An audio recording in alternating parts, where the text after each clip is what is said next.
President Joe Biden is expected to announce a run for the 2024 presidency, but concerns remain on whether the 80-year-old can take on another presidential campaign.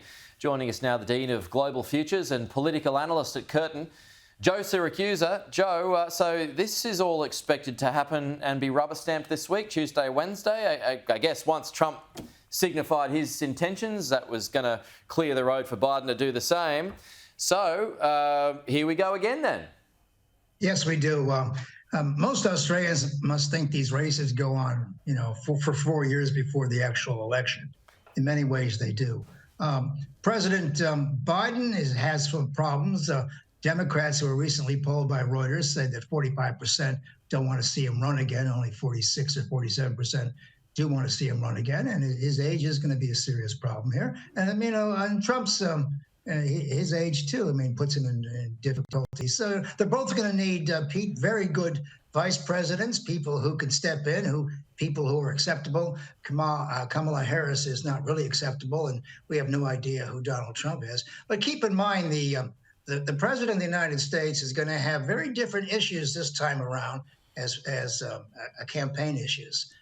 This morning I saw, and you did too, that we're having evacuation from Sudan, very serious place, 45 million people. The place is collapsing, and the Biden government left 16,000 American citizens behind. They abandoned them for the 100 at the embassy, and they're jumping up and down, and someone's going to get killed soon. So they're going to say, look, we're going to look at another Afghan evacuation here. And the other thing, too, is that Russia and China have signaled a new nuclear arms race. So, we're going to need a president who can control the number of nuclear weapons that are coming back, and there will be many of them. And in fact, I could just see the campaign, Pete, make the bomb great again.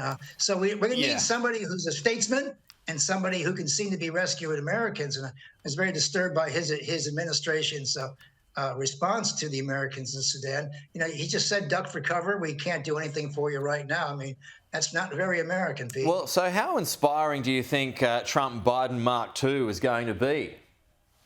Well, it'd be like a heavy worldweight rematch that you might have seen in the 60s or 70s. There's a great deal of interest. People really go to see the suspense of the outcome. An election's like a trial. You don't know what happens until the jury comes in. And of course, both of them have to go the distance.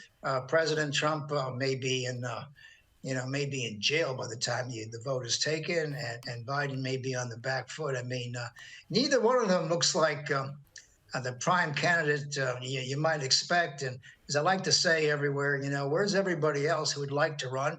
There are a lot of attractive candidates, both in Democratic and Republican Party, who've been put off because Trump has a lock on the primaries, and President Biden has all the advantages of somebody who's sitting in the office. So it's pretty hard for people. I wonder how much fatigue there is going to be, though, this is what I'm thinking is more the case now, over another Trump presidency. I suspect that's why Biden is running again, because they know that they're pretty sure that they can beat him again. Oh yeah, I think Biden did beat him. I don't care where he got the votes. He beat him fair and square, by American standards. So yeah, they know he can probably win again. On the other hand, there are some Americans who might be able to beat him. And look, it's a long way to go. Somebody could have a stroke or a misstep or fall off a step or something like that. He has to be seen as a very special kind of 80-year-old, an outlier, someone like Arnold Schwarzenegger who climbs mountains or something like that.